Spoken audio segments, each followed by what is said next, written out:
Hi, I'm Tom. I'm Matty. And I'm Lewis. This is the Wigan Way, Wigan's favourite rugby league podcast.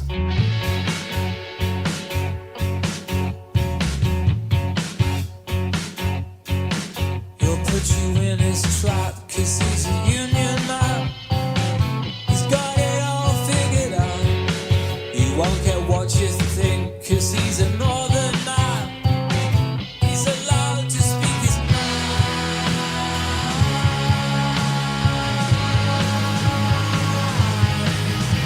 His mind.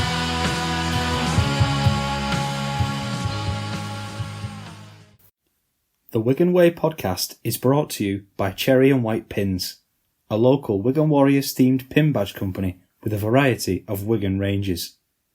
You can get free shipping on all orders when you use the code THEWIGANWAY, that's The Wigan Way, all in capitals, at checkout. Thanks to them for supporting the show.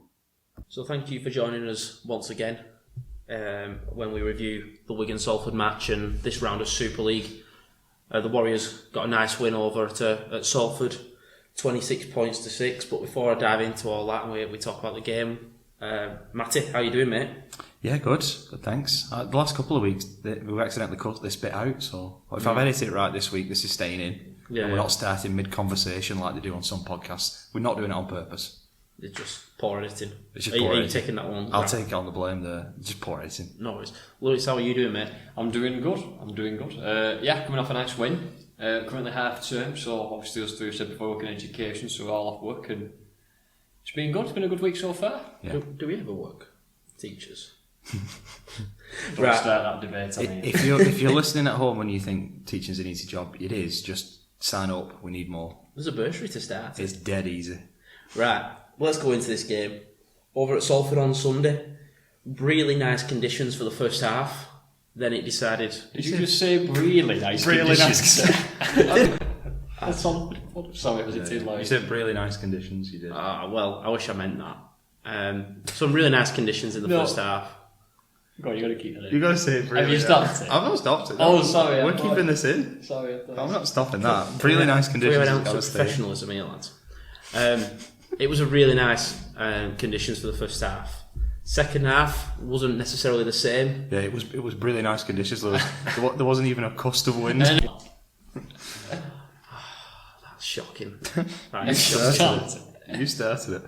Mine was a mistake. But yeah, like the weather, it was a game of two halves, really. I think we started off the first half convincingly. Very, very strong, and we'll talk about the tries in the first half. But for that first 25, 30 minutes, I thought we were really the dominant side in this game. Yeah. Second half seemed to me like we weren't really out of second gear. Well, it's tough to really criticise or complain when the conditions are like they are. You can't play rugby, can you? No. They weren't the right conditions for playing rugby in the second half. So I can't really complain. We were ahead because we played so well in the first. We managed it fine. And obviously it's the same for both teams. So if you go in with a lead and then it starts hammering it down like that, you just got to manage it, and we did. I think that shows why Harry Smith got man of the match on Sky. Yeah. For how he managed that second half, and in particular managed the second half to get us a result. Your problem for Salford as well is going to come from the fact of obviously everyone knows they like to take it to the edges and hit you with the strike power of McDonald and Laffey, and obviously those conditions ain't chucking the ball up. You've got to rely on route one, your middles and your pack, which we know Salford are a bit. And when no you disrespect to Salford's players, but the strike power is out on the edges, isn't it? Not through the middle. and when your pack is a little bit weaker and your game is based on getting the ball wide, them conditions don't suit. No. They don't suit the two centres in Laffey and McDonald. Well, they don't suit chasing the game either. Like, No. They have to chase the game because they were behind 3 tries. So the fact that we got out ahead with some good rugby in the first half put us in a driving seat, really. Yeah. And this is the other thing I want to mention, and I always look at this after the game. We won both halves. So we won the first half 18-0, we won the second half 8 points to 6. So even though it was close in that second half, we still actually won with the penalty from Kieran and the try apiece. Yeah. And I just think little things like that of we actually haven't lost a half of rugby in a long time and things like that. They're always little signs that I look out for. Should we dive into the tries then? Yeah. First one comes from Adam Kieran. Adam Kieran gets the try. Showed a good turn of pace, I think. I'm liking what he's doing, Adam Kieran, the last few weeks. Yeah. He's really come into it. He's started to gel, I think, with that right hand side. Well, there was something we discussed at the game with the guys that I was with, that it was still around this time that there was question marks about Toby King. Yes. He got dropped after Magic. Ian Thornley played centre. It was only Thornley having a bad game at, I think it was Saints or someone like that, Yeah, it was. that got King back in the team. And from then on he was a mainstay. And suddenly we look back at that season as Toby King being brilliant. But the honest truth is, a lot of Wigan fans had slated him before that and criticised him. Yeah, and it's tough for Kieran because obviously he would have had Willie Isa playing alongside him. He's now changed that for Nsemba.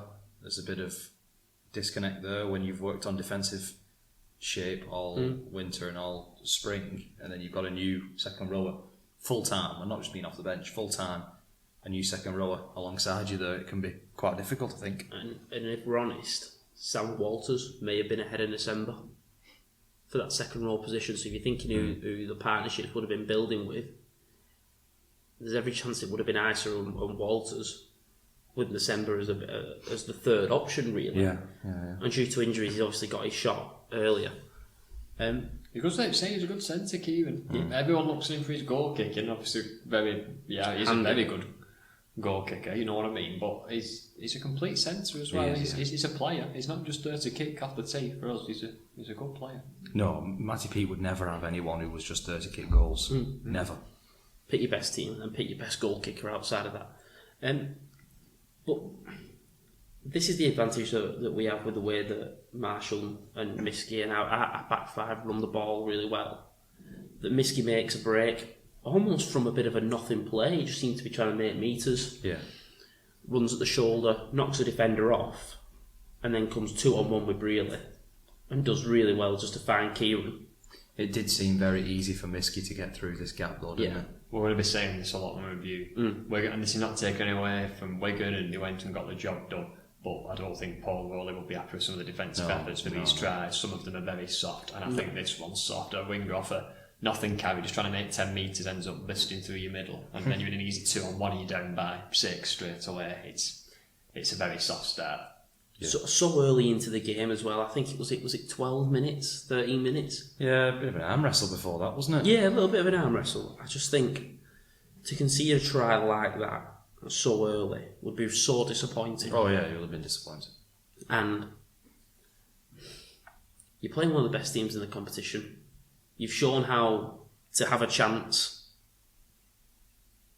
against them top teams. You obviously beat Saints early on in the season, nearly beat Wigan. They beat Warrington too. Sorry, it was 9 minutes into the game. You just think for that first 10 minutes, you can't give up something easy like that. You're totally in front of your own fans, you know what I mean? You pushed Wigan right to the edge last time you lost, Sneed kicks that ball long and you win the game. They'd have been wanting revenge, they'd have been out for blood. We pushed them close last time, we can do them this time. Then get off to a start like that, would have just really knocked any wind they had in the sails, it would have knocked it out. Yeah, I agree. Right, Wigan didn't really have to wait long for the next try, Junior December. 6 minutes later. Yeah. Has Mark Sneed recovered from this tackle attempt on Nsemba yet? I remember his first game at Leeds, middle of last season in the cup. Yeah. And I can't remember who was playing halfback that day. Was it Myler at halfback for Leeds? But a couple of times he just dummied and went out the back to field. And it was before Nsemba got his first try for Wigan that straight away people were just saying he is made for running over halfbacks all day long. Well, we've said it for a while, like he's scored 4 tries now for the club and they've all been pretty similar. Yeah. Good. But it's what he's designed to do. The weird thing for me is it feels like he's doing it through the line he's running. He's getting on the shoulder of someone and going through a gap. This one was just brute strength. Just ran at Mark Sneed and said, just get off. And even if you do manage to stop me, I'm going to absolutely flatten you and it's going to hurt you. Like, it was almost like dismissive, wasn't it? Yeah. Just get off. This guy's 19. Just get off me. Like, who are you trying to tackle? Yeah. You're trying to tackle me. I'm bigger than outside. Just get off. Yeah. You're a halfback. Stay in your lane. He does have to be careful that if he gets any bigger, he might get banned for being too big.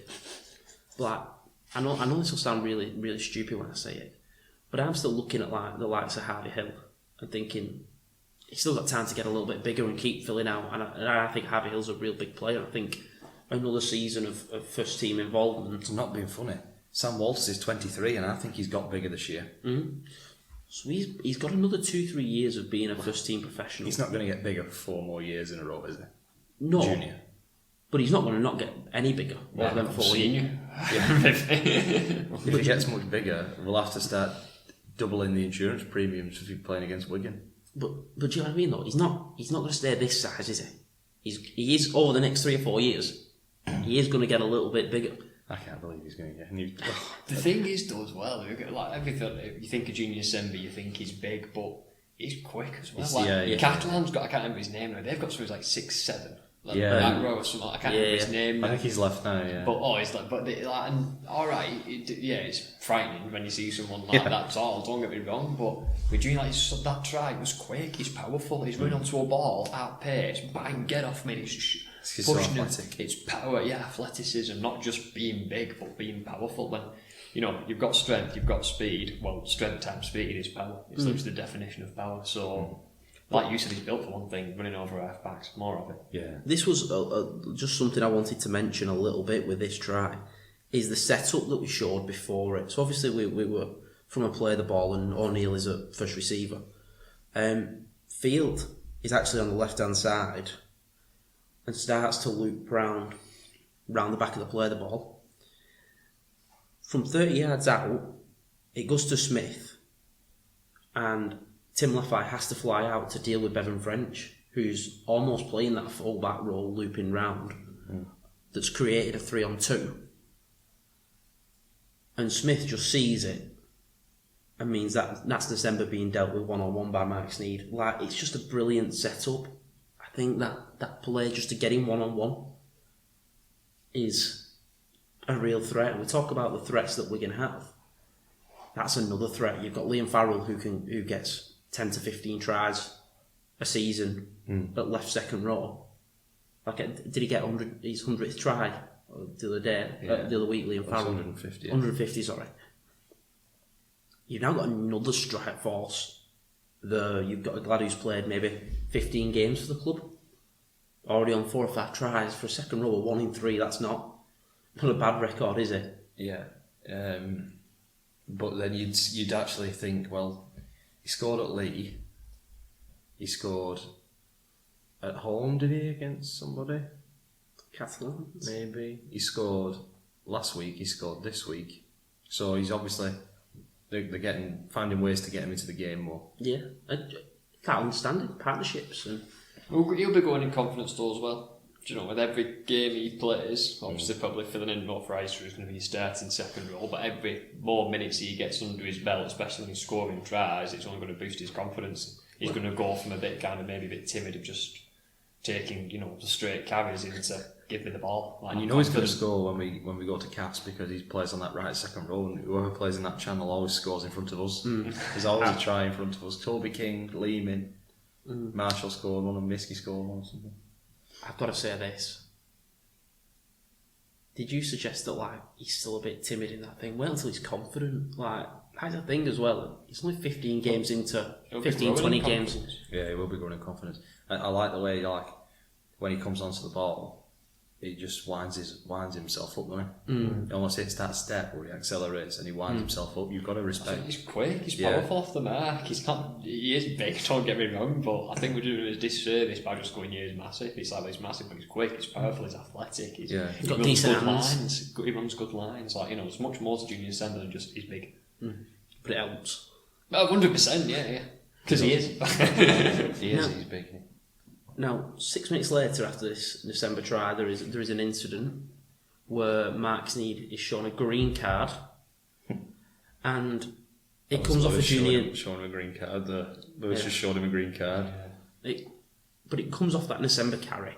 He busts through 3. I think it's Partington, Sneed, and someone else is involved in the tackle, and they're doing everything to slow him down. Now I've got 2 issues with this. The first one is very obvious. I love the fact that he gave him a green card because he tried to stay down and get the game to be stopped. My only issue is we don't show it enough. He was making a meal of it. If we showed it all the time when it was meant to be showed, this would just be, or whatever. That is how you're going to get this out of the game. Yeah. If you stop being, we've talked about it before, especially with the screen, referees watching the screen, watching it 3, 4, 5 times on repeat, and then players staying down because they know it might end up getting looked at again, and there's a bit of gamesmanship creeping in. This is how you get it out. I've not seen anything. It's not a head injury. Green card, physio's on, carry him off, I won't get on with game. And that's the way we're going to get out this game. They've claimed a stamp, and obviously December's foot does land on Sneed's ankle. But if you actually watch it, Sneed's putting his foot in there to try and slow the ball down to allow his team to get set. And to be fair to him, Paul Rowley said afterwards they weren't claiming a stamp, or he wasn't claiming a stamp. He was just upset with how the green card was shown. But you can clearly see Mark Sneed and the physio both point at Junior December and then motion like a stamping motion. So, and he doesn't get up for 30 seconds. They clearly were hoping that Junior would be sent off.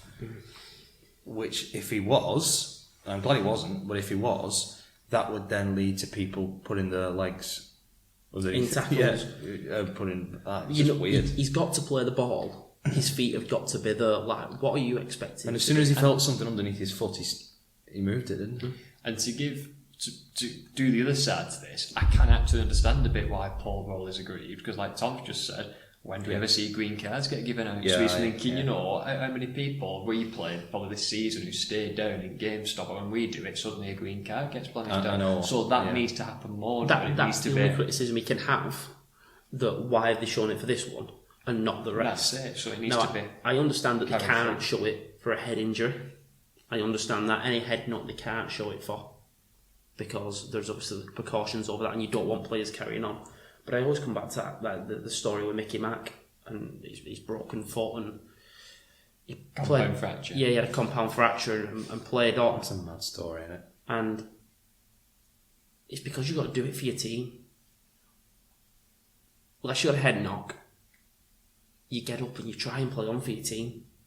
And ultimately, Brad O'Neill scores from the fact that they're down to 12 men. The defensive line stretched. They've got we're going to have got the attacking power of Field, French, Smith, all the people that we've named. It doesn't mean you can miss tackles in the middle of the park, though. It doesn't mean you can miss tackles at the edge of the park, but really, it's then stood on the line, and he's almost trying to deal with 2 things at once. He's trying to put pressure on the first receiver. Yeah, but and just runs past O'Neill. If you're down to 12, that's Brayley's job. I think it would have been somebody else's job to stop Brad O'Neill. I just think if Sneed's on the field, you're 13, you're more managed. And that's why I don't like it. And if it was a Wigan player that had stayed down, I'd be really disappointed in them staying down for that. Well, you've just moved on to O'Neill's try, and like we said, for the Adam Kieran one. Maybe not the December one, because I can understand the December one was a good, like you said, powerful battering rower running over a half back. It can happen. O'Neill's try, a simple scoot out to 9 foot go over. Again, it's another example of some soft defence here. Some really, really soft defence. And at the time, obviously, at the game, I thought he just scooted under. What we couldn't see, obviously, we're at the far end, was he was 4 or 5 metres out from the line. He's not just got the ball and dove at the line. He only really goes for it when it's like that. If you think about this try against London, he only really goes for the line when he's 4 or 5 out. He doesn't scoot. When he's on the line, he tends to pass it backwards. Which is a surprise to me, because I watched it at the time and I thought, oh, he snuck under and one of them hasn't gone low enough. But they had plenty of time to deal with this. And that's the disappointing part of this game. For Paul Rowley. For Paul Rowley, anyway. Now, the next major talking point in this game was the big tackle Harry Smith and Liam Farrell on Callum Watkins.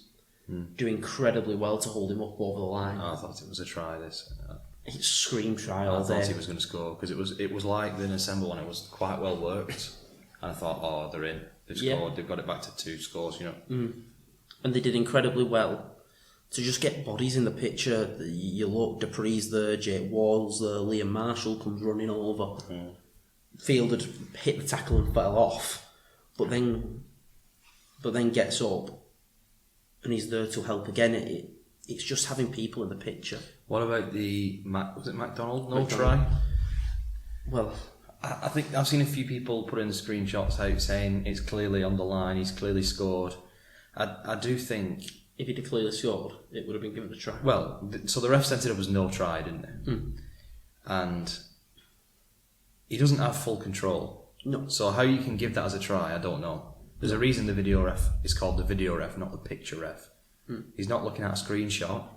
Oh, ball online, I like that, hand on actually. ball. Perfect, let's give the try. He didn't. He looked at it, he lost the ball before it hit the floor, and then he pulls it back. My biggest concern with this is why didn't he let Jay Field run score? Well, You can give. We've just been selling. me and Lewis were in here a little bit before you. You can go to video ref at both ends, can't you? We've seen it before. Yeah, we have. Well, it's not even that. If Field gets tackled, which I don't think he would, Go to screen. you can still go to the screen. There's nothing stopping you. And my issue with it is you look at the ref, he comes over, then sees Field start to run, and then he makes the decision to blow. He waits. He almost. If he'd blown up straight away, You go fair enough. or he's not seen him go. But he almost like he waits too long to stop it. And then he my stops. following issue is he thinks it's no try. He thinks it's no try. So he thinks he's knocked on. Yeah. So it should be play on advantage. If he says, I think he's scored, or the touch judge says to him in his ear, he's got the ball down, and he gives try on the field, whether he overturns it or not, I get why he stopped it. Yeah. But the fact that he's given no try says he thinks he's knocked on, so it should be advantage. And while we talk about not letting the player run, there was one early on in the first half, sorry. Salford were attacking our end. Yeah, they knocked on and Miskey picked it up. Miskey picked it up, and just as he looked to put Field free in miles of space, he blows up. But he'd only let Miskey get 10 yards. We want excitement in the game. We want things like that to happen. We're just policing the fun out of it. The advantage rule is there for a reason. It's not there to be exploited. It's there so we have more exciting rugby. And that's it for me. Can I just say, how fun would it have been to watch Field and French under the free play rule? All the Remember free we play. used to have the free play? How They interesting just would that booted have it. Yeah, it was crap, that one. It was. It was It was. exciting rugby. Everyone just booted up field after you score. Yeah, that's what's 10 seconds left, and when I get back, let's just pat down that scrum. That happened. But one time out of 100 it used to come off. And then you just go, oh, the free play, The free play, yeah. And you just go The like, free yeah, but play. in the 99 times, they just booted it into Will's head and wasted 15 seconds and packed the scrum down for the original knock-on. Yeah. So I don't be I scrappy. just think it would have been fun watching them two play on it. Oh, they would have been good at exponents of it, yeah. You know, They just started running all over the place. The advantage would be better. They do But that yes, anyway. it was a good idea when it in theory, but not in practice. Yes. So we're going at 18 points to 0 at half time, and again there was a little bit of a weird feeling that, This was when the heavens opened, wasn't it? well, right at the start of the second half, it didn't start raining until I got back to where I was stood. Well, look at the commentators when I watched it back. They kept saying in the first half, "Oh, the rain's coming here, the rain's coming," and it looked glorious, like. Oh, it was glorious. And then all of a sudden, the second half, yeah. It opened up. This try for Salford, they obviously scored first in the second half. I'm really disappointed to concede that try. A pass from Marker Ollie P. to first receiver. I'm not. Once again, because it's the only 6 points we've conceded, and it was come off the back of loads of different tackles on our line, where it was Yeah. like 6 again, another set of 6, and you can't keep defending them. I always think with tries like that, I'd much rather them score in the corner. You Yeah, but- shouldn't concede in them. If you execute a crash ball that close to the line and you execute it, you meant to score. No, The I whole get point it. is hard to defend against. It is effective. It's very It's effective. a very effective move, isn't it? If you can get it Dupree's right. done it for us, hasn't it? Yeah. Numerous times. He did it last week. Yeah. Nothing really happens then until the 60th minute. We're going to get a penalty, decide to kick the 2. That takes it to 20 points. No brainer decision. Although it wasn't we wouldn't say it was an easy 2, would you? No, but the thing with Kieran is he's a long kicker. So even if he misses, it's going to go dead. You're going to get a drop back. You're going to get the ball back. He kicks that every day of the week and twice on Sundays. So. They're good at kicking on Sundays, aren't they? There you go.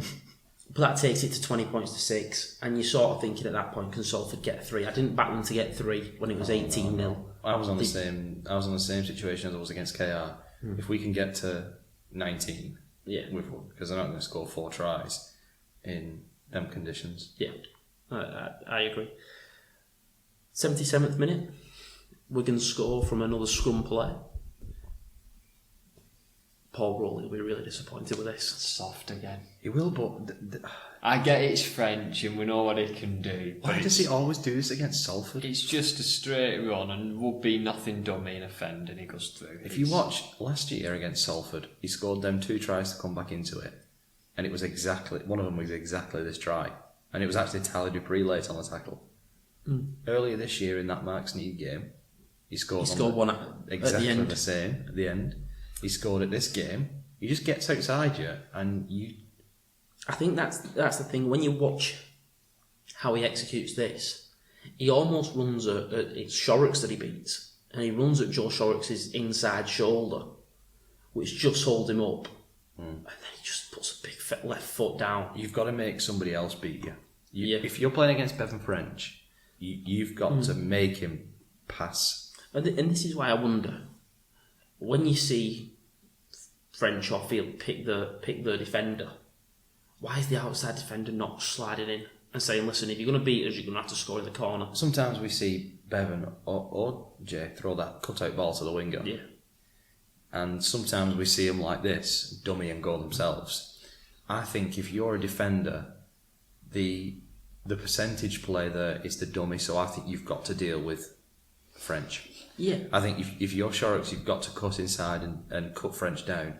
And maybe he passes outside you, but you can't just let him run through. You can't take a dummy. You can't take the It's dummy. the first rule of defending in rugby league. You feel like your pants have just been taken down when you take a dummy, and especially when they score off it. Taking one but someone recovering you and making you tackle for you, you feel bad. When you take a dummy, it leads to a try, and you think, he's just sold me.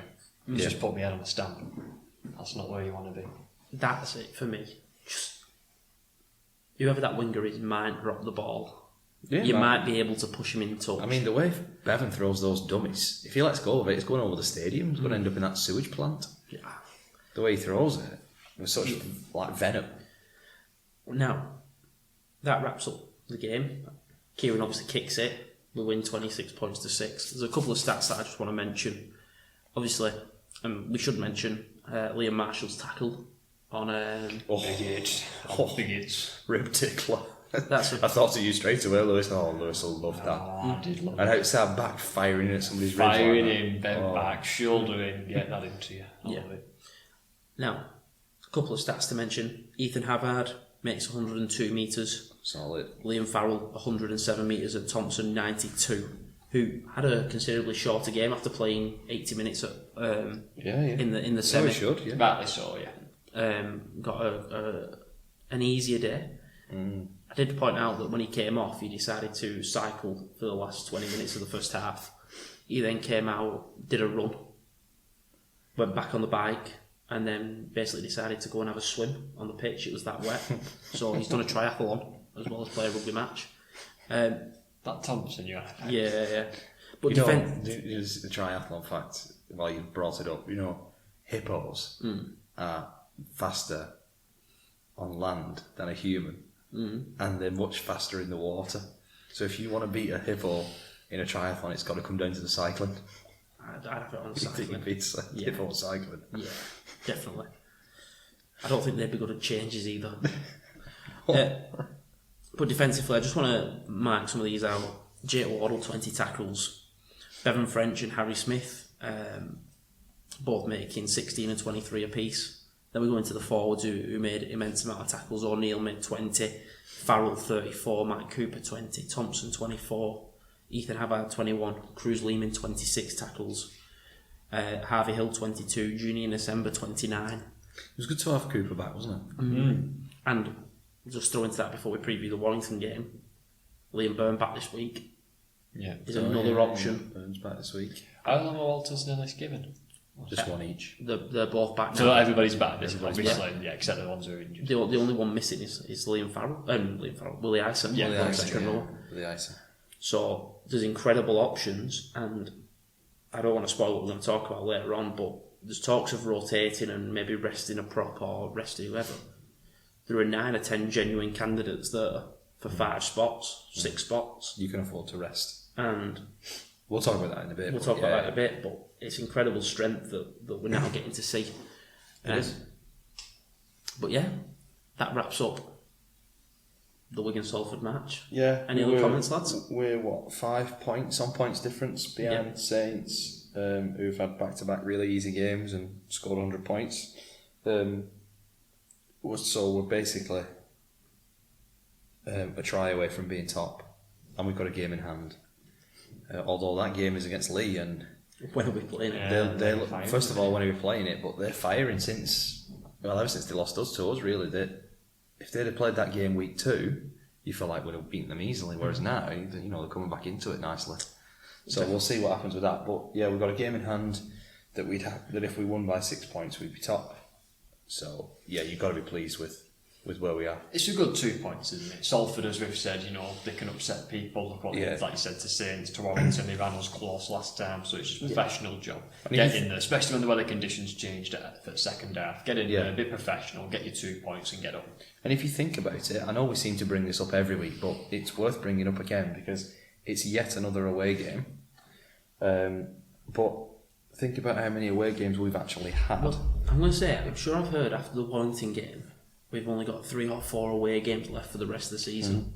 And one of them is the week after the Cup at Cass. Yeah. Well, it's that, that silly Lee fan was talking about our away attendance, which was well over 2,000, I believe. But actually, why our 18th game, which is I think that Castleford game that you mentioned there, we'll have had 5 home games out of 18, but 2 of them were the World Club Challenge in Sheffield in the Cup. That were paid for. That were extra money on top. So actually, we've had 3 home games out of 18. And they were talking before, Huddersfield haven't won at home yet.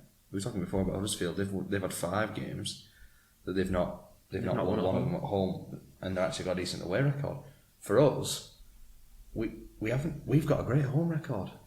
Traditionally, our home record's better. Over the last few years, our home record's been incredible, and we're 2 points off the lead with a game in hand, and we've haven't we? We've got the same points as Saints. Yeah, 18 apiece. So we're on 18 apiece with a game in hand, and points difference is practically the same, negligible difference.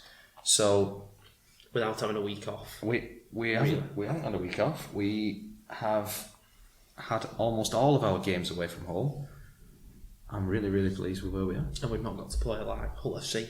No, we've not played Hull FC. We've not played Leeds yet. Yeah. Who are 2 sides that are struggling. I mean, we've played London once, but we've played Cass thousands of times. We're playing them again soon. We've talked about it before, but it's ridiculous, these structural fixtures. Played Cass, I don't know how many times. Played Salford twice. Can't be that hard. Well, we're about to buy our tickets for Castleford to go for the 3rd time since February, and it'll be June when we go. Oh, how lovely. So February, March, April, May, June, we'll play Cass 4 times in 5 months, and then we'll not play them again. Yeah. Right. That wraps up the match. Good win, another needed 2 points, and gives us some options going into the next couple of weeks. I'm really glad. Last time we got to the cup final, we surrendered the 4 points just before. Yeah. Huddersfield and Hull away it was, and we surrendered those 4 points. We rested everyone in one game, and we had an eye on the cup in the second, and it came back to bite us when it comes to the Shield. Yeah. I think I'm really glad this year. I'll be more on next week later, but we've got at least 2 points out of it. Yeah. We kept pace with those leaders. I was thinking if you can get 4 out of the 6 points available between the 2 before and the game after, then you've come out of the cup, whether you win or lose, quite well in the league. And we're a bit lucky that we've got another team that's in the cup final. Yeah. Next. Yeah. Right. We'll be back shortly to talk about the rest of the Super League. Thank you.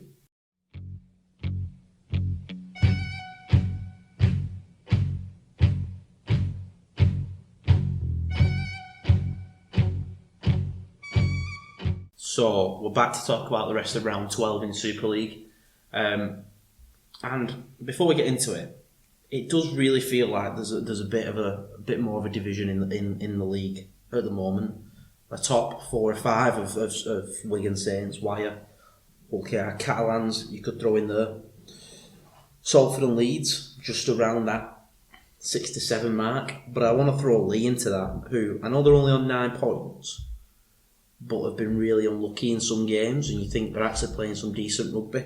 Yeah. They're performing better, you would say, wouldn't you? Especially now later on in the season. Just looking at the table there, then Huddersfield and Leeds who are sitting currently above them. We were saying it was a bit of a false position because they played all last year's top 6. Yeah. And I think they're going to see now some of them wins come in. They've improved a lot. You would probably put Salford and Lee in a middle category. Leeds, Huddersfield, Castleford. You've got to lump Castleford in with them teams now. They're playing better. Yeah, and Hull FC and London at the bottom of the table. Yeah. It's just really, really poor, and there's very little that can be said about them because there's two teams that are sitting at the bottom on 2 points each. Yeah, and they've come from beating each other once each. Yeah. That's really not how we should be in this league at this point in time. No, and I know you're a massive advocate for making this league 14-16. But you might as well, because the teams, whoever you bring up, they'll compete with can them. only do the same as what them two are doing at the bottom of the table. They're not going to do any worse than them two, are they? And at least you might get some of them picking up points against each other. Exactly. And broadening up to the top of the table. But that's a different conversation. Let's start on Friday. And you get rid of those ridiculous loot fixtures. Playing Salford away twice. If we even played a Wire, exactly. Leeds, Hull FC. That's like, but yeah, let's go into it. Castleford beat Hull FC 30 points to 22. Yep. I know this is quite a close game on the scoreline, but in reality it was 30 points to 10 at the 60-minute mark. Never in doubt. And they scored 2 tries. Ben Reynolds kicked them both. More clubs than Tiger Woods. 3 this year as Ben Reynolds. Yep. Do want to mention a try for Tiaki Chan at Hull FC. Yeah. Decent game, but you can't really comment on anyone who's on loan at Hull FC, I'll be honest, at the moment, because it wouldn't be fair. Castleford get another 2 points. It takes them on to 7 in total. What did they get last year? 12? 12, I think. So they're already on 7 and they've got 15 games left. And they've got plenty of weaker teams and they've to still play. got to play. You look at who they've got to play. They've got to play Leeds next week. They've still got to play London in London. They've not been to Hull yet. Huddersfield, Hull. They'll get more than 12 points. I think they will. Yeah, I think they'll get more than 12 points. Any comments on Hull FC? It's weird, isn't it? Like, when you look at you've got 2 of your big money overseas players playing on loan in the Championship. So just to, for anyone who's not listening, Franklin Pele is currently at York, yeah. and Ockenbauer is currently at Bradford, isn't it? Yes. And they both got a try and whatever. They're 2 players that you've brought in to change your club, to lead by the front. And you only get 7 quarter spots. And 2 of them aren't even playing. And you sent 2 of them home already. One of them played against you in this game and scored. Yeah, and played quite well. Tex Hoy, I mean, would you have kissed the badge? He scored in front of the Hull end. Oh, I'd have given it big time. You'd have kissed the badge? I'd have given it big time. Even though you're only on a 12-month contract? Yeah. You'd have kissed the Castleford badge? Because I think he'll get a long-term contract there. Well, I think they'll probably offer him what? one. I think he deserves to be offered one. He's not going to get a gig back in the NRL. No. If we're brutally honest. He could do 2 years at Cass, play some really good rugby, try and get a move to a top-of-the-table Super League team, and show the fact that it was the whole club, not him that was an issue. He needs to establish himself, doesn't he? I think if he gets a good season with Cass, gets his contract extended, even if it's only a 1-2 year extension at Cass, he's got a couple of things to cement himself, then have a good couple, and then, like you said, a club maybe higher up might come. And knocking on his door. I do think that is a place that you can show off your skill. The small pitches, lots of attacking rugby, you get plenty of time in the opposition's half. And let's be honest, if you're Castleford's fullback, if you miss a few tackles, it doesn't really matter, does it? No, not at all. You're an improvement on whatever they've already had. Exactly. So, next one was the Saints Leeds also on Friday. There was 3 games on Friday. Not on Thursday this week, wasn't it? None on Not Thursday. Thursday this week Not on either. Thursday. No. I wonder why. But not mine, yeah. I I watched like a darts. Thursday night game. The dance has finished now, wasn't it? I know, it was good last week, but it's finished now. Saints Leeds. Saints win 40 points to 10. Leeds were winning this game 6-0. Yeah, but Lots of calls for Rowan Smith to. What was the half-time score this game? 12 points to 12-6, 6. and the See, Saints that's- scored just on half time. That's It was just before half time they scored a second try. That's the bit that'll disappoint you on it. 12-6 is still more than it got a chance of competing, and to go on at 40 minutes time to then lose 40 Well, points at to 38 minutes it was 6-6. Mbai scores just before the break. Yeah, it was That's a killer. more bottle, more fight, more determination, stay in the game, Yeah. you know. There was something weird for me, and I was watching this game at home with my dad, and I just said, obviously Ash Hanley scores first, and it comes from the Brodie Croft kick in their own 20 into space, and Hanley races downfield and whatever. If that was me, and I was playing for Saints, I'd just be getting in going, these men don't think they can beat us normally. They have play like this. And what really worried me for Leeds was there was times where they got in the arm wrestle. They really did get in the arm wrestle. They lost Matty Russell, didn't they? And it looked like a pretty suspect tackle to me. I don't really know if it was that bad because we didn't see many replays, but it looked a bit dodgy. He's not picked a ban up, has he? No, it might have been fine. You know, it probably was fine if they checked it. It's not because we didn't see enough replays. But obviously, you lose Matty Russell now. I was listening to 6 tackles this week. You listened to 6 tackles from this morning. He said, in the NRL, the fashionable thing at the minute is to have an outside back on the bench. We never see that here. No, not really. I do suppose with like a team like Leeds, you've got Reece Martin already at second row, who's a very, very good centre. Now, he said the teams that don't carry a specialist on the bench, outside back on the bench, if they have an injury in the first half, and there's loads of qualifiers to this, he basically said teams that don't carry an outside back on the bench that have to replace one in the first half lose 82% of the time. Really? I think it was 82 or 84% of the time. And so he said, like, that's why you're seeing teams just go, we have to have an outside, because of the increase in HIAs, and Australia's having more HIAs now than ever. And I suppose we are as well. That teams are putting a winger on the bench, or someone who can be winger and centre. And to be fair, you can do it, can't you?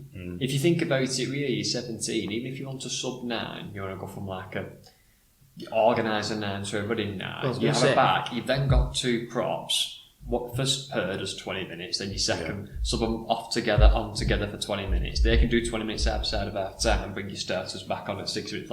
It can be done, do you know what I mean? Yeah. You don't really need to carry 3 props, because you really never really sub a second row, do you? You expect your second row to play 80 minutes, really. So you might be seeing sort of the prevalence of somebody like, who am I thinking here, who can play wing, centre, maybe even full back. Somebody like Matty Russell, even. Ian Thornley could play all along the 3/4 line. Yeah. Somebody like that who could play, Jake Bibby, centre and winger. Yeah, somebody like Bibby or Halsall, the 2 guys at I Huddersfield. suppose it just depends how confident you are. If you're carrying a second rower, how confident you are with them filling in at centre. It's a problem though, if they're going to have to go against somebody like Jake Wardle or Percival or somebody, especially if you've got to throw somebody out there and all of a sudden you've got... What I suppose about that is you've got like... So for Wigan, we can only really talk about Wigan in depth, but Wigan had Willie Isa, who did a lot of time at centre, and defensively there wouldn't be many times you would be worried about Willie out there in centre. No. Maybe going forward and his But you hands can manage that. You can go. You can great. just. Yeah, it would But be in defence. game, I wonder whether you end up putting, I don't know, maybe a not mobile. Farrell would end up at centre for Wigan. Yeah. And that's okay, that's all well and good, but if he's going up against, say, Toby King or... Who are specialists in that. Yeah, who are incredible centres. But when you look at Leeds, they have got Reece Martin, who's played a lot at centre. Yes. And So- they move Lewis Roberts over. I think Gus's point was that some teams do have these forwards who can do that. Yeah. But not every team does. No. Not every team has a Reece Martin that can go in and do that. Obviously, we haven't got Willie Icer at the minute. I wouldn't necessarily say Farrell's that guy. No. So maybe it's... I don't know. Maybe you could carry a Zach Eckersley on the bench. You can play. Would you you can play be 1 happy? to 5, can't you? The issue is talk about Wigan again. Would you be happy at Wigan if we were to go into a game with Eckersley and Lehman and 2 props? Because you pick up an injury to one of your props, you've only got 1. Now we're quite lucky in the fact that we've got Cade Ellis, Luke Thompson, Ethan Abbott, who can all do 60-65 minutes. But them long minute playing props aren't the easiest to find, and especially with head knocks. Pete likes to go into the game with 5 props. Would you be able to carry a Patrick Mago? Here's another question for you then. Say we lose a winger or even a centre, and we don't carry Eckersley on the bench, but we have got Leeming. Do you think Leeming could go in the halves? And Brad, well, we know Brad could do the whole game at 9. So Leeming go into the halves, and then Bevan onto the wing. There's options, but I think we'll already be prepared for that worst case scenario. I think we'll have a plan. I'm not sure what it is. I wonder whether they would put an December out at centre. It's also very hard as well, because do you want to prep your team thinking about if you get an injury? Do you know what I mean? No, but you're playing a grand final tomorrow. Matty P, let Challenge Cup final in 2 weeks. We're going to be sat there and go, what happens if X player goes down injured? How are we moving? Yeah, start at J Field and finish at Cade Ellis. Yeah. What happens if this person gets injured? Yeah. Who's going to play And long on the minutes? forwards, that's obvious. Yeah. The other thing Gus mentioned actually, which was that Billy Slater had said, it was something Billy Slater had said. He's picked Selwyn Cobble on the bench, and we will talk about Origin All the time. but he's picked Cobble on the bench, and he said 5 out of the last 6 Origin games, not series, games, an outside back has come off injured. Would Turbo. usually, Turbo had to. When did Hines have to go into centre? Damien Cook had to go in centre. Damien Cook went into centre. That was for Turbo, injured first minute of the game. Ponga, head knock. You know, these are just off the top of our domes. You know, didn't Tuolangi get a head knock last year? Would you be brave enough in a massive game to carry a 9, an outside back, and just 2 props? I don't know. That's why head coaches get paid the big money. I think there would be a temptation to drop your bench 9. And maybe that's where someone like, and I know he's not at Wigan anymore, but a Joe Shorrocks, who can fill in at second row, can fill in at 13, could do a job at 9, would be a brilliant 17th. Utility player. Yeah, maybe the utility will come a little bit more into fashion. Or somebody like a Cade Cust. Yeah, who could play 9, Who 6. could play 9 and then could come on And play 6 if you needed a winger. Yeah, maybe. So yeah, maybe Lehman would go into the house for Wigan. Interesting point. But to go back to that, to the Leeds game, I was sat watching. What do you think of Rowan Smith? Sacking. Lewis?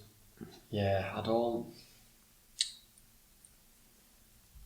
Where they sit? Have you got league table? Yeah. Sorry again. So where are they sitting at the minute? Because there was a thing I did see the other day They're saying sitting actually 7th.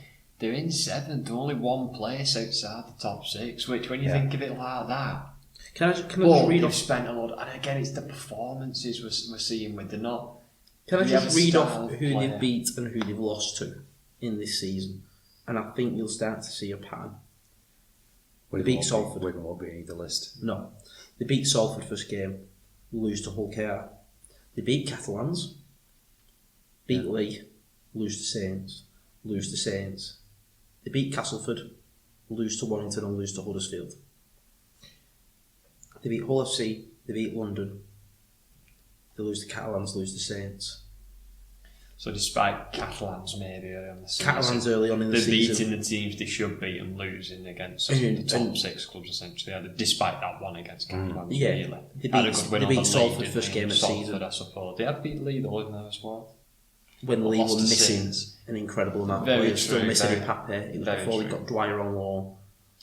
They were missing an incredible amount of players. We I talked think, about. I think it's like Lewis says. I think you've got to look at the performances and the performances earlier on in the season, when they lost to Saints the first time, was a fighting performance. This in the second half was a Give up. it was. I I don't want to level like that the accusation. I don't want to level that accusation at any team. I never want to. I never want to, say that anyone should lose the job over it. But I don't I'm like the way they play. surprised. I'm surprised he's still in a job, given the way they fired Agar with a probably similar time of the season. They got rid of Richard Agar. Yeah, I'm surprised he's still there. I don't like the way they play. No, like you said then about the kick over from Croft to Hanley. It's a brilliant play. It's one for the highlight reel. You don't win grand finals playing like that. No. And that's the thing, because again, like you said, they would. You know what? All right, let them score that one. If that's a try, they're going to. I know they got 2 tries in this game, didn't they? Because they scored 10. Yeah. But if you're thinking, if that's the only way you can score, because try it, because you might try it 100 times, you might score once. All the 99 times it won't come off. Kick will be too short, too long. Someone will catch it. There's. You get to catch it, and someone just nails Ash Hanley, Yeah. and then you're wrestling to keep him in the field of play. Also, even if it does come off once, you score. It comes off again, you score again, you're still losing. They're not going to let it happen a third time, are they? But this You're was going to be it. ready for it. They a couple of times they really got into the arm wrestle and went shot for shot with Saints. I'm not saying they were dominant over them, but they weren't getting bullied by them. And then they went to playing again and trying to throw the ball around. And rather than double down on the bit that worked, which was being in that wrestle and fighting and being competitive, they then tried to go back to playing. And I'm like, I don't get it. Who's making that decision? There's also a lot of off-field stuff going. Obviously, leaving last year, leaving as the club captain at the time, that was a weird one. Letting Sam Walters go, weird one. Signing Matt Frawley, but then Jack Sinfield comes into the house and he's asked to play. Yeah. Which I don't think Frawley was injured for that. I don't think it was injury. The crowd the supporters were really expecting Jack Sinfield to play this game, and for him to be sent on loan to Halifax, dual reg to Halifax this weekend for Frawley to play. I do think it would have been unfair on Sinfield to play him against Saints after not playing for however long. I really do think it would have been unfair. But my point is, you can't give Jack Sinfield the games against London and Hull FC and then give Matt Frawley Catalan away in St Helens. No, that's the other side of it. Because first of all, Who's your halfback? you're going to make both those players worse if you do that, and second of all, you're going to affect the rest of the team. I sit and I go, who's your halfback? If it's Jackson Field, rip up for all his contract now, sell him, do whatever you want. There's plenty of clubs that could do with an organising halfback. LFC had snatched him at a heartbeat. Yeah, and they've got 4 closer spots really if you're going to get rid of them other 2 puddings. And then I go, let Sinfield play. Don't be critical of him when it goes wrong, but let him play and back him. So there's stuff with Owen Smith as well, though I don't like when he does his interviews with Sky, with Jenna. I don't know, he's a coach, he's not there to be a marketing, but you don't really get much out of him. He keeps his cards very close to his chest. There's sometimes I've heard him say we've played well. And what game are you watching? Type Yeah. thing, and you're like, how do you say you've played well? To answer your question, Matty, sorry, I'm running on a very long way. Yeah, it'd go for me. I think he has to. I think he'll go. And he has had time as well. That's the thing as well. He has had time and he's had money to Yeah. do this. And Two when you years. think he come in, he's had 2.5, and he come in his first half of the season, gone to the grand final against Saints, lost, and then from there, when Leeds fans thought they were kicking on, they've had quite a disappointing He's into a grand final, He took him to a grand final, yeah. You think about the way they played in that game against us. and he's been able to go and buy the spine that he wants. They've got Lockie Miller, Holy spat. Momorowski. Momorowski, Ackers. There's rumours of Jared O'Connor leaving. Yeah, heard those rumours as well. How are you letting Jared O'Connor leave? And how is that even a rumour? I don't get it. Should we move on from Leeds? Go on. We should have on this one. Saints played well. Yeah, fair enough. Saints have had 2 pretty easy games in a row and won them both by massive margins. You can't do anything else. Their attack seems to be a bit better, doesn't it? Yeah, they have got 30 on Leeds and 50 on. Blake settled. It seemed like he was a bit ropey at the start of the season, but he's sort of settled into it. I know, obviously there's been a few things about the injuries that Saints now have. Yes. It is worth a mention. Lomax got injured in this game. Lomax out for a month, Morgan Knowles out for 6 weeks, James Batchelor out for 2 months, Matt Whitley out for 3 months, Jake Wingfield out for 4 months, and Walmsley out for 4 months. And Parzy's just about to come back, isn't it? Parzy's just about to come back. Now the big thing for me is it is 6 injuries. Well, yeah, but it's the right time of the year to have 6 injuries. Yeah. Because they'll still finish in Top a decent 4 position, and they're not in the cup final, so it's an okay time to have these injuries. If you can get them back fit and firing and start going on all cylinders for the running, you won't remember these 6 quite injuries. long then as well, aren't they? They're months now. Yeah. Yeah. No, when I you think diagnose them with months rather than more weeks, it's not. I think the good thing is they're all in slightly different positions. You're missing a standoff. Well, Wingfield, Whitley and Batchelor and Knowles are all in the back row. Knowles is playing 13 prop in it. Yeah, I suppose. And they'll play James Bell at 13. Batchelor, Whitley and Wingfield aren't all going to play because Surinam is a locking in one of the second rows. And we've got Metatia. And Metatia, who's playing prop. He's I'll playing give you prop, that. isn't he? Yeah.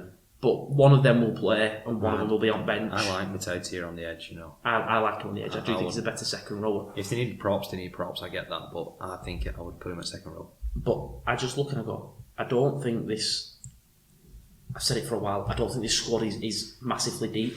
No, we spoke They about... were decimated last year when they were missing Walmsley and Parzy. We spoke about numbers 20 to... I mean, number 20's Delaney, 21. Do you know who number 21 Ben is? Davis. You got 22, Sam Royal. Hurrell's 23, fair enough. You got that. Wingfield will be in the 20s. These are not like established Super League pros like we've got in the 20s. It feels like the money is more spent on 1 to 13. Yeah. Which is fine. There's a way to do it, and it's won them. But this is where your injuries are going to come But back then and you bite get you. they were lucky with injuries on the most part for those 4 in a row. And all them players, especially. all the players in that 4 in a row really were of 24 to 30. They were of a certain age, yeah. Walmsley's now past 30. Lomax past 30. And you're gonna Nathanson's finishing. you pick up more injuries as you get older. Right, we've done enough talking about then what? We're going to jump over to the other game on Friday, Huddersfield Lee. Lee win 16 points to 10, had 3 yellow cards. Ed Chamberlain, Frank Halton and Brad Dwyer. Dwyer for a chip, for a trip. Yes. In the 77th minute when Nagama scored. So even though he's got the yellow, realistically, it didn't massively change the outcome of that game. What do we make of this? Of these two? Of Lee? We talked a little bit about Lee's difficult start to the season, injuries, and the teams that they just played. I think it shows you where these two teams are at. Huddersfield are falling down and Lee are on their rise. Yeah. Lee's beat Huddersfield. I think it was quite predictable, I think. Are Lee a better side than Huddersfield? Yeah, I would say so. Yeah, they are. And I know the league especially table doesn't show that. once they got Epape back, he's big plus for It's them. massive for them. They're Massive. playing better rugby, they're creative in attack, they defend hard. I wouldn't describe them as soft. I don't think they've got a soft underbelly. Huddersfield, I think, can go away in games. I think they can be a bit soft in the middle of the park when things aren't going the way. Interesting though, it sounds like Lee are going to get gutted at the end of this year, so is this the last chance? Or could they actually... That'll give them money to spend. Could they actually redistribute the money much better? Now they're a genuine Super League club. And they've got the academy status. Now they've got the academy status. So is Salford, we should mention. Not Lachlan Lamb. Adrian Lamb has proved time and again that he can recruit well. You think about some of our best players, they were recruited by Lamb, and the same can be said for Lee. So yeah, I'm not sure it is the end for Lee. I think it could be the beginning. I think they could. The players that are also moving on, bar a couple, I don't think are young up and coming players that are going to get better. They're letting Asiata's go into Hull FC. Well, By the sounds of it, he's getting marquee money. And he's 32. He's 32. Briscoe's already gone. And he's played a game and a half this season. Oliver Holmes. The big one for me is Hardacre. Latelli, but you don't know where he's at with injuries and age. Ricky Latelli. Hardacre. Yeah. They clearly had a squad that could get him out of the Championship. Yeah. Then they had a squad that could keep him in Super League. They will, I think the McIntosh signing's a good signing. I think they will gratefully say goodbye to some of those players who've got them up and kept them up and reinvest that money for the future. And if they do that properly and they do that well, I think we're looking at a genuine top 6 contender every single year. Yeah, this is the big transfer spell for them. With the complete change in the squad, can you set it up now for 6-7 years of success rather than one or hold two? on to, obviously O'Donnell's going back to Australia, isn't it? But That's the big one. And Amon's going back to Australia. But if you want to keep one of them, you probably keep O'Donnell to his age. I just think if they can keep hold of Ipape and they can keep hold of Lachlan Lamb, then they can redistribute that money and still be an incredible team. They've got something to build around. They've got a those core two then, players. Yeah. Ipape. Massive one. Yeah. Keep Ipape. Yeah. But I've not heard any interest in him. Well, I think there probably will be. I think there will be some interest in Ipape. But who needs a 9 at the moment? Well, I think they'll be interested from down under. That's where I can see. But even then, I'm a bit. Because I don't think he'd leave for another Super League club. No, I don't. And I don't think Lamb would either. No. But if the NRL comes calling, it's a different story. Big time. Right. Next game. Oh, should we mention Huddersfield? How poor were Huddersfield? Again, we spoke about Ian Watson a couple of months ago. And just to throw into that, we'll talk about Huddersfield and a long-term project and trust the process. Losing Luke Yates to Warrington from next year. Yes, they're bringing in Tom Burgess. I've talked about how weak I think their pack is. Well, you could use both of them though, couldn't you? Tom They're Burgess. captain at the minute though as well. Yes, isn't he? Yeah, without Sure, He's a minimum 60-minute player as well. He's been playing as the captain. Yeah, It's yeah. never a good sign when your club captain goes to another Super League club. It's Yeah. very, very strange. I think it's a brilliant pick up from Wyatt because I think Yates is a good player. I agree. And I actually think it's the type of player that Wyatt do need to invest in. I 100% Gritty, agree. resilient, been in Super League so he knows how to win Super League games, not someone at the back end of the career in the NRL who's coming on for big money. I think it's a smart signing. I think It's a it smart is. signing I think all it round. It's not a particularly Warrington signing. I don't think the supporters would have been expecting this sort of signing, but I do think it's really smart. What I was saying about Watson, we spoke a while ago about when he was going up against Tony Smith for them 2 games in a row, and how he beat him both times. It was like a sack race almost. If you lose them games, you get sacked. Well, Watson won both those games, but you got to ask the question about him as well. Well, they've now lost 5 on the bounce. Saints, Salford, Wigan, Wildly. Now, losing any one of them, and obviously Warrington was in the cup, I'll just remind everyone of that. Losing any one of them to any one of them teams is not is not a horrible situation. You could lose your job for losing any of those games, yeah. No, but to losing all lose of them, 5 back to back. and to lose your first 5 home games in front of your own supporters. And just look at the manner of the defeats. They lost to Saints by a point. Yeah. Lost to Salford at home by 2. Yeah. Get battered by Wigan. Battered by Warrington. Lee were quite dominant. Yeah. Yeah. And one of Huddersfield's tries came when Lee were down to 11 men. Just remind everyone of that. Yeah. So, where is it? Where's this thing coming from? I look again at the teams that they beat. They beat Lee, lost to Saints, lost to Wigan, beat Castleford. We spoke a lot last week about the process and what actually is the process, and this is his team, isn't it? He seems to have made a lot of these Have you beat signings. anyone who you got? Fair enough. They should beat them.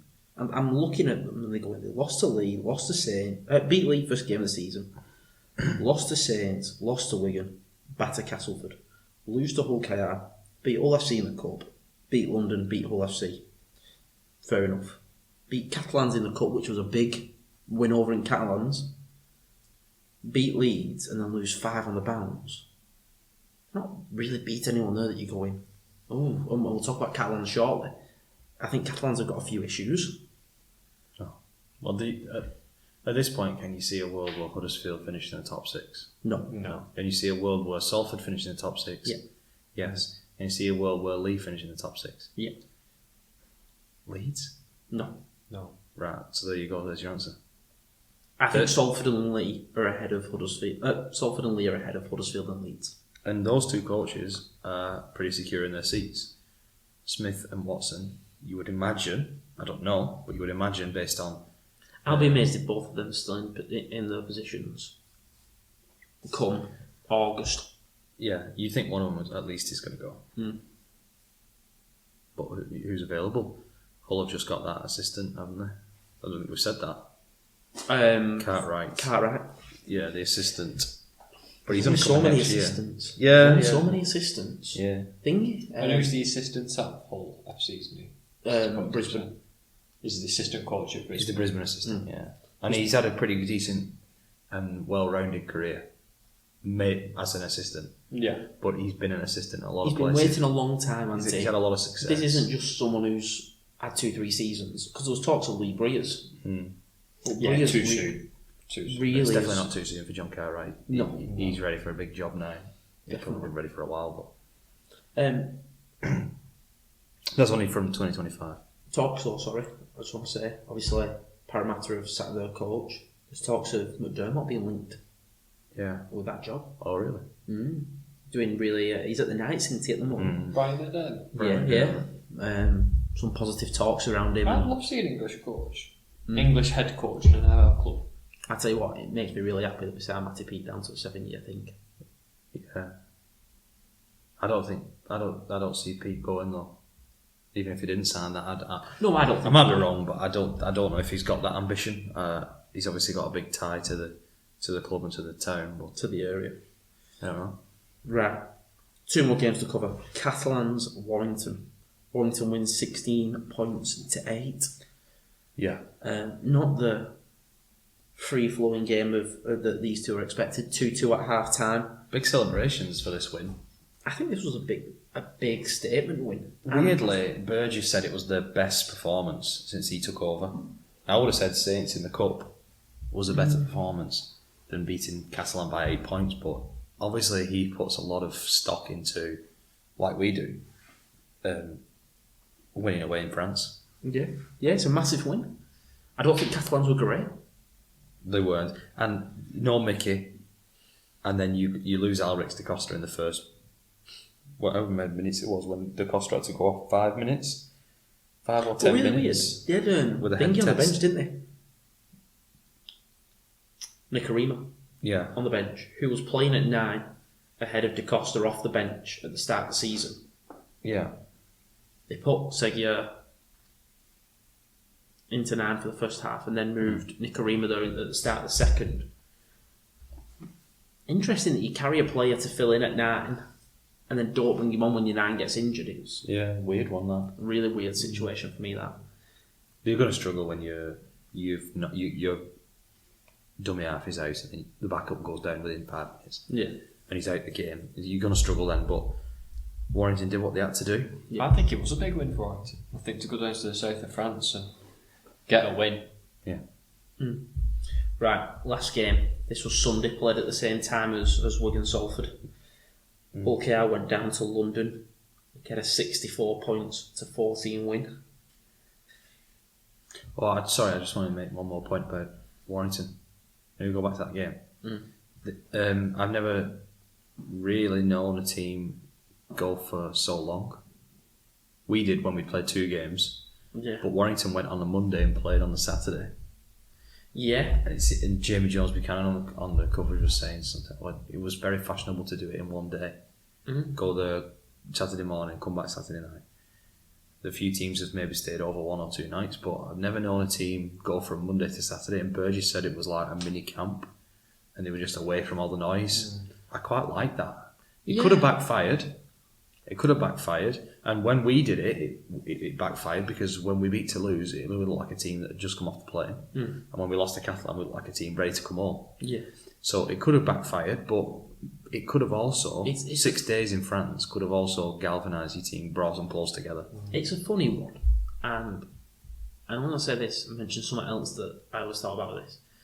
When we played the Championship final in 22, there was a big thing about Matty P, and we didn't really do a captain's run at Wembley. At Tottenham. We went out for one, but we didn't do it. We didn't do any plays or any actual rugby. It was more about looking at, this is where your family will be. This is where you're going to stand, visualising things.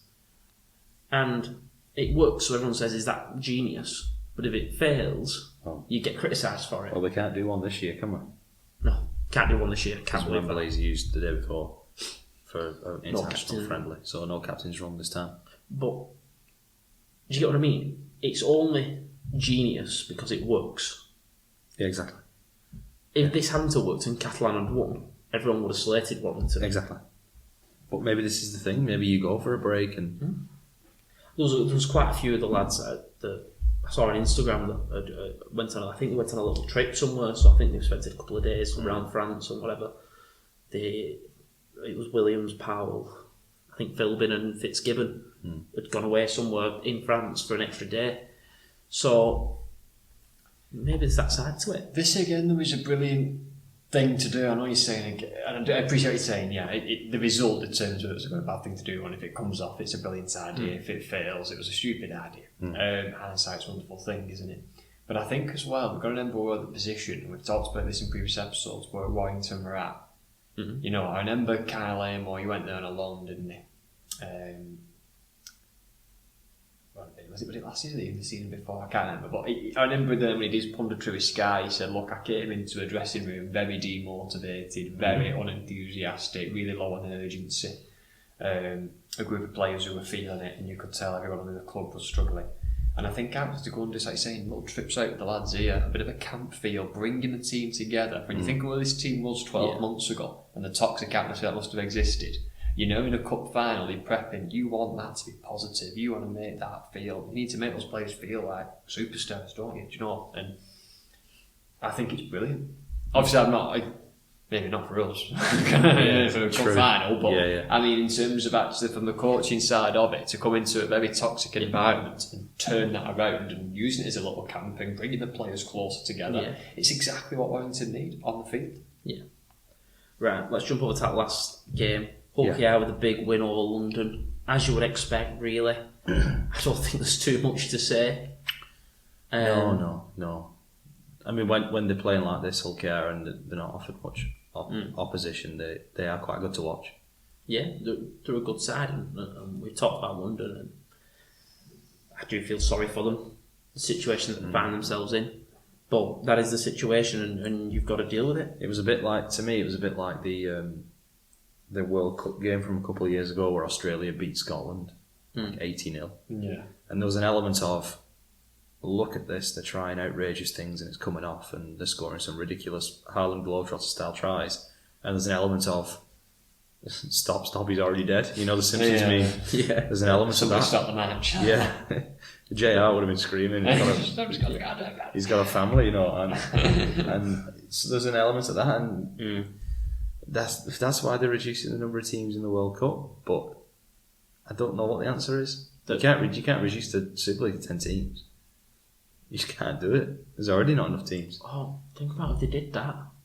Reduced it to 10 teams. You'd play each team 3 times, and we'd play Salford, Casson 8 times. No, we'd play them 9, but it'd be 9 first games. Yeah, it would be. We'd play Castleford, Salford. If you put Wakey back in, we'd have Castleford, Salford, and Wakey 3 times, and then that'd be our first 9 rounds. Yeah. This though, I know what you're saying, Martin, but it does happen in professional sport, doesn't it? You look at Premier League football, City Blue, Luton away 5-1 because they're just so many fans. Rugby's a bit different because I suppose it's. There's not a low block in football, in rugby where you can just say we'll play for a draw. Yeah, it'll be a blowout, which I know it's a different game in that sense to football, but it does happen in professional sports. Sometimes there's, got a team that aren't good enough. Yeah, well, we've got to even sports like golf, the Open last time. What was bloke called A Million Waggles Before He Hit Ball, American. Yeah, I know what you mean. Brian Herman. Herman, is it? Or something like that. Herman. He won the British Open, and it was like everyone went, it was one of the worst majors ever because he was just so far off the rest. There weren't even that build up in the Saturday going into the Sunday of it's between these two because everyone knew he won it on the Saturday. But it's that it does happen. That is professional sport sometimes. And we need investment, don't we? Which we've talked about before. You can't just say to London, you're not good enough being Super League. It needs to go the other way. Let's get them. We're talking about investment, and we need to invest in the game. But it looks so bad in it when the NRL is saying that the Australian government are going to invest 600 million into a PNG team. It'd cost less to buy London and move them to PNG. But like, you don't need $600 million to do a team, do you? But I think that's to build the stadium and to do everything up and make it NRL standard. Look at the money that they're putting in, and then we're going, we can't even put money into our capital. Like, that just gets to me. Well, yeah. Right. The amount of things that have been shortchanged and been done on the cheap. Yeah. Been getting some free pizzas for a sponsorship for a year, and those Eddie Stolbart trucks. It's just disappointing. Crabtree's face on that Eddie Stolbart truck. They've got the Harvey Norman replay. They're sponsored by Red Rooster, KFC, and McDonald's. Yeah. They've got, and we've got Ron Seal One Coat gloss on all referees' jumpers. It's ridiculous. Remember when we did an England press conference at Selco's warehouse? Selco warehouse, yeah. In Warrington. That was George Williams as England captain, with being unveiled as England captain at Selco warehouse in Warrington. It's just different levels. It's almost a different game. We had Gillette used to sponsor us. Gillette used to sponsor the national team. And I Wasn't know there Paul Sculthorpe ad where he was shaving? I made a joke about Ron Seal, but that's a big company. We just got Betfred, and we are grateful for Betfred. But they sponsor everything, and nobody else does. It seems like there's no investment. It's so difficult. And what is the answer? I don't know, but surely we have to sell the game better than this because we think it's a good game, and we think people who watch it think it's a good game. And we think people who watch it think it's a good game. So get more eyes on it, but get some money put into it. Get some sponsors pumping some money into it. I know it's hard to find them. Yeah. And whatever, but there's got to be more done. Right, wraps up Super League. We're back to preview this week's Super League and talk about the rest of the world. Thank you.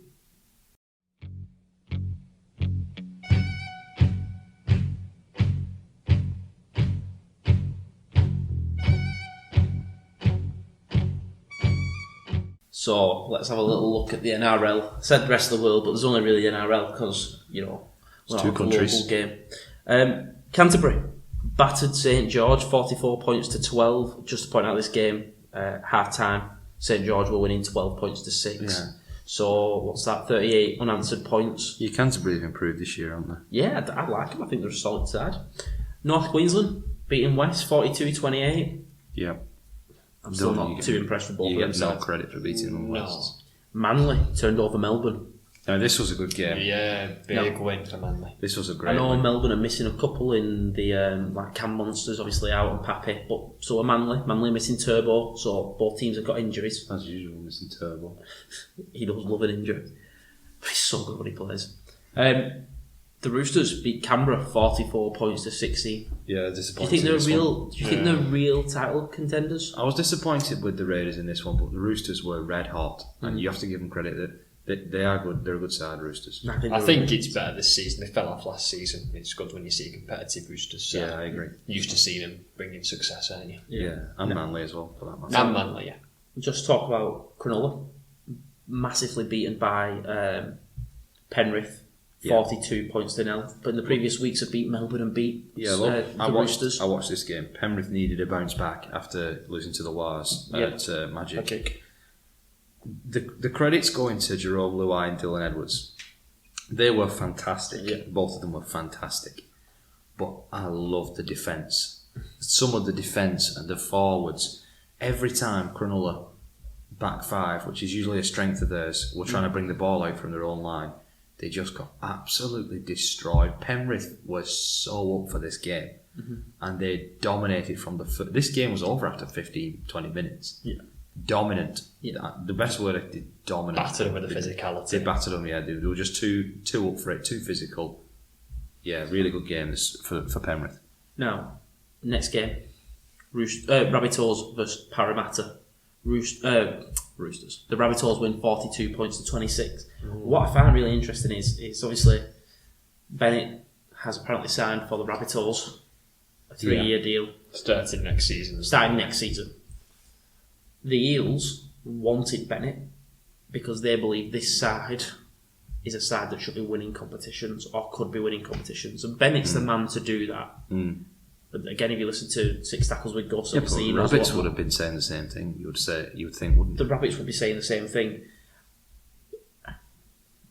Who? If you actually look at who's the best coach available now to take over a Parramatta, Justin Holbrook. is he going to leave the Roosters after 6 weeks? About 12 weeks of a season. The reason he didn't leave before was so he could stay in Sydney. You could, in theory, then take the Para job if you wanted. I don't think he will, but I don't think he will. I think he's the best coach available. Other than that, it's probably Brad Arthur who they just sacked.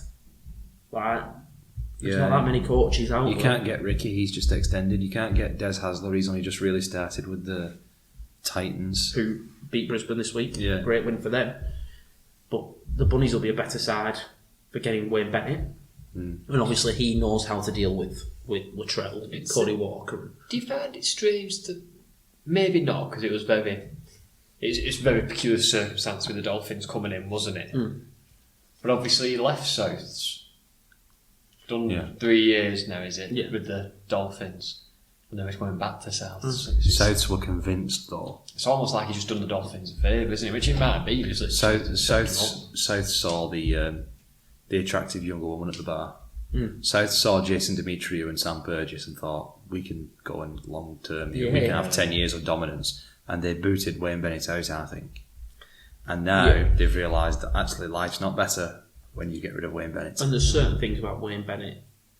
His man management is the best. Yeah. He knows how to deal with people like Latrell. And I've listened to a few people talk about him and how he lets things slide until it's enough of an issue that he can raise it. He's not on you all the time, but he makes you focus on things.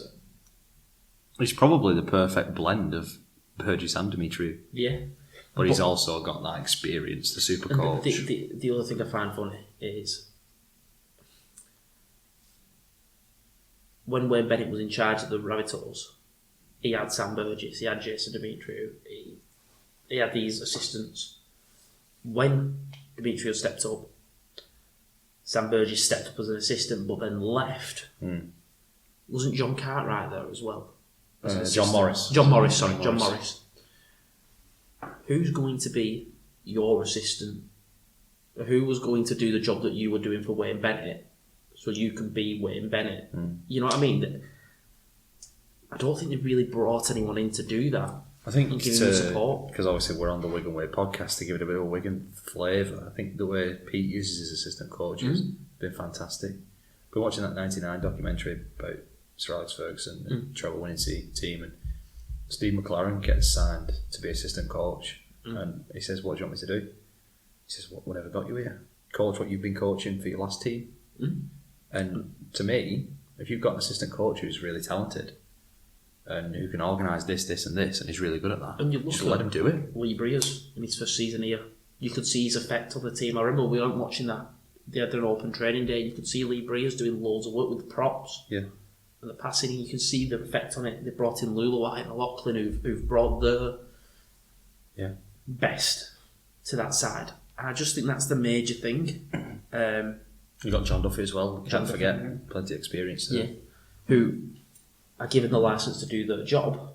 But if one of them wants to step up and replace Pete, who's going to do their job? Their job, and I think that's what everyone forgets. Gold Coast beat Brisbane by 2. They did miss a kick, Brisbane, very late on to make it 36-36, which I think Desi would have been really, really happy with. Yeah, you've got to be happy if you beat Brisbane. And you've got to be upset. How many points did they score? 34, Brisbane? 34. You score 34 points and lose, you've got to be furious. Kevin Walters, you can't score 34 points and not win. No. And then finally, the Wires get back on winning ways in the last couple of weeks. That's 2 wins in a row, yeah. Beat Penrith and then they beat the Dolphins, 2 top 4 sides. Both half-backs race as well. Didn't So they Dallin play fullback? They had Dallin at fullback because Nickel Clockstar went into the halves. Yep. And they had a young lad at 7 whose name escapes me because it's... T-Marie Martin. Tamari Martin. Tamari No, Martin. he wasn't in the halves, was he? Sure, was it? I don't think he played 7. It's got him labelled at 7, but No, I don't think Martin played in the halves. But whoever it was, I think he's a young lad with a long name who's kicking the goal. Who kicked the goals? Adam Pompey kicked goals. Oh, it's not him then either. But he clearly came in and was just himself. And when you have a young player coming in as a half-back, it's so tough. You have a young player coming in as a half-back, trying to replace Sean Johnson. Yeah. And from the Matty Johns Cooper Cronk podcast, I can't remember which one of them said it, but he said 2 teams, the Knights without Ponga and the Warriors without Johnson, they've lost 2 10 out of 10 players. Para without Mitch. But everybody else on that team has stepped up 1 point. So they're actually +3, for example. Because everybody stepped up by 1 point. And I think that's the point with Parramatta. Out of 10. They haven't done it. They haven't done it. The rest of them haven't stepped up. They haven't stepped up by a point each. And I don't think some of them are able to. They've lost a 10 out of 10 player in Mitch Moses, just the same as Johnson and Ponga are. But the rest of their side haven't stepped up 1 out of 10 each. You know what I mean? To improve it. Well, I'd say it's a good way Yeah. of putting it, isn't it? Yeah. And whoever comes in for them doesn't need to be a 10 out of 10. No, they don't. They just need to be 6 or 7. And And do a everyone job. else can be 7 or 8, you know what I'm saying? Yeah. Right. Couple of predictions. We're going to do quick 5 predictions, and we're just going to have a little chat about the Wigan game. Yeah. Huddersfield, Hull FC. The trilogy match. We played for the coach's dinner. We played for the coach's sticky toffee pudding dessert. We're playing for the coach's coffee and mince now. Can you actually who's black playing for the bill? Tony Smith's already paid the price. The ultimate price of his job. He paid the price, he's lost his job. Who are you going? Oh, I'm going Huddersfield. yeah. Yeah, You've got to have on your back Huddersfield. For the first winning to the home fans. Huddersfield are getting 9.5 So- points. The sniper messages saying is 9.5 points too many for Huddersfield. I don't I think. think that's about fair. I think it's about fair as well. Right. St Helens, Catalans. I'm going to go St Helens. Saints at home. Saints at home. Yeah, Saints then. Lewis? He's thinking about back in Catalan. I am going to have a different. I'm going to go Catalan. They need to bounce back after. Oh, we lost to Wire. You do these, I'm going to get the scores And up. Saints with their injuries could be. Yeah. I'm not disagreeing with you. Yeah, I'm going to go. I'll be different. I'll go Catalan. Hull KR, Lee. Over at Craven Park. I'm going to go KR. Ooh. Craven Park. Craven Park. Oh, If it was at Lee, I'd be back in Lee. This And game- I'm going to back the home side. I'm going to go Hull KR to put pressure on Matty to go for Lee. Although I don't let that influence you, Matty. I'm not going to hold there, Matty. I'm going to go for Hull KR. Oh, you bottled it. Yeah, I'm going to go for I KR. can't believe you bottled it. Well, I'd lost the point this week. We've said though, haven't we? Hull KR. Yeah. Got home. That's all the Do these, I'm going to say the scores at the end because I forgot to get them up. Leeds, Castleford. And you know what? I'm going to go Castleford. Where's I'm it with- at? At Leeds. Headingley. And I think, I'll go- I'm going to be honest, I think Castleford might score first. And Headingley go really hostile. That's the thing. It could get very bitter. If it very gets quickly. 10-0, if it gets 10-0 to either team, they've won it because the crowd don't impact. I'll go Leeds whilst it's at Edinburgh. But I can see why you've gone Cass. It's not an easy decision to go to. If it was at Cass, I might have actually gone Cass. I'm with you, Lewis. I'll go home advantage. I'm going to go home advantage as well. I would have gone home advantage swing on that one. It'll be really interesting Going to to see be the good handicap predictions that. these when we put it out to the listeners. I think there's a couple of games that That will are go really either close. way. Yeah. Right, Salford, London. Salford. Yeah, Salford, yeah. Right. I know we're all going to go Wigan. Matty, do you want to just read the scores out? Yeah. So you can go first. Your score is currently, you are on 51. Just had a look. Leeds are -6 on the handicap. Okay, that's about right, I think. You are 51. Okay. I'm on 52. Lewis, 52.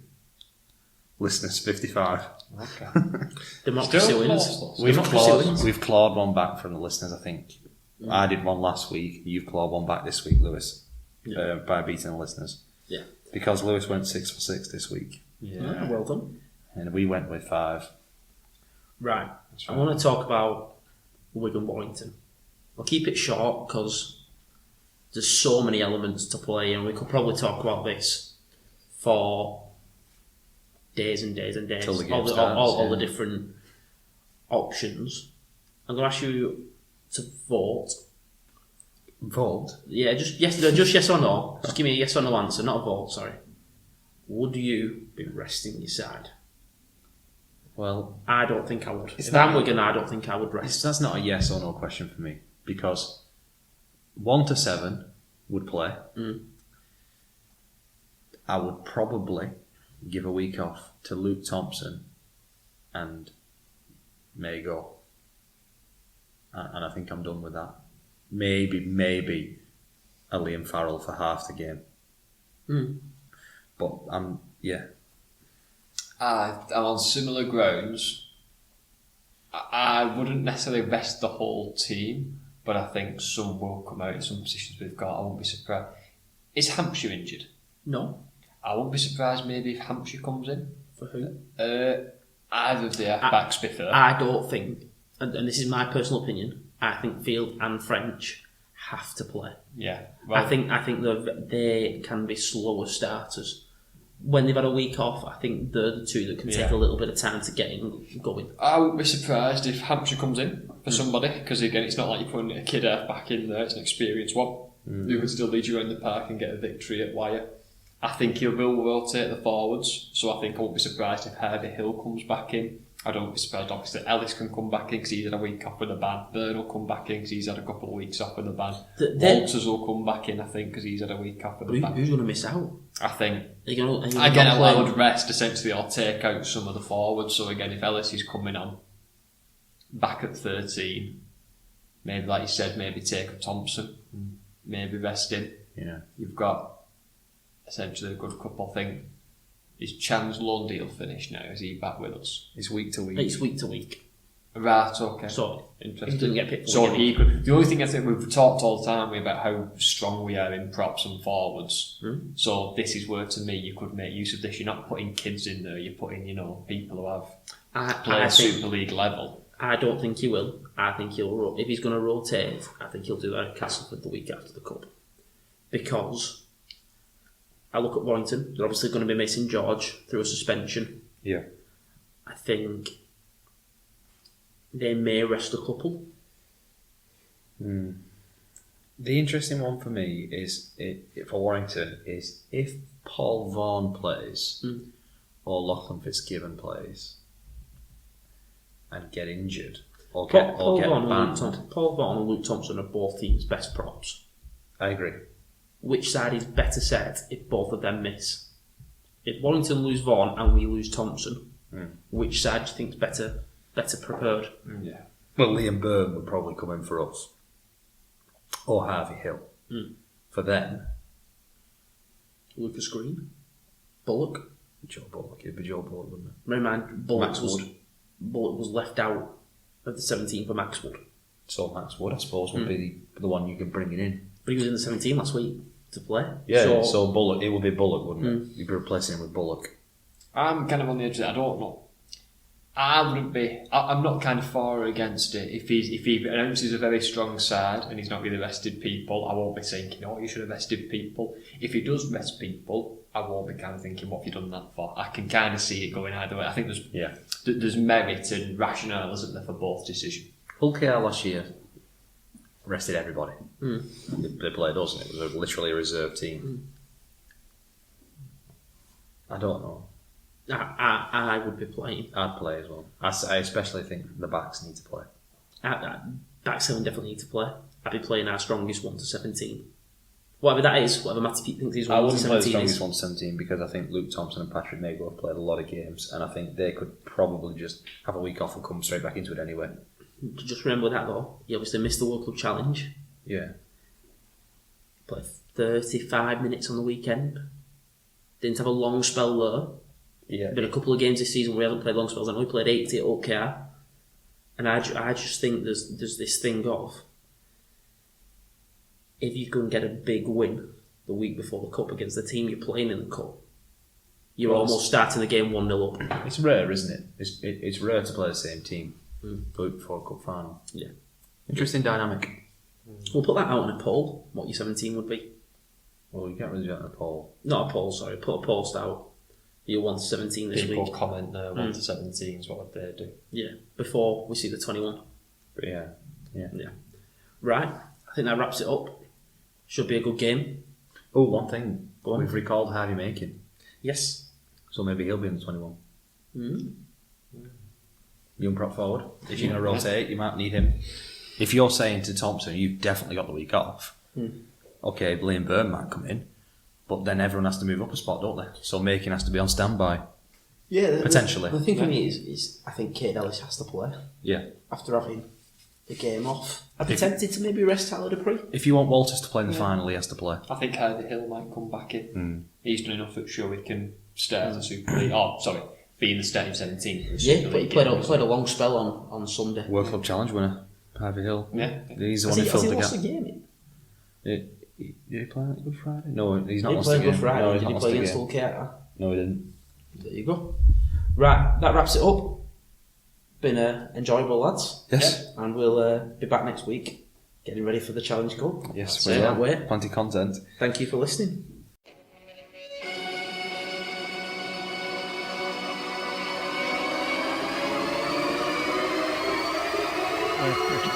Hi, I'm Tom. I'm Matty. And I'm Lewis. This is the Wigan Way, Wigan's favourite rugby league podcast.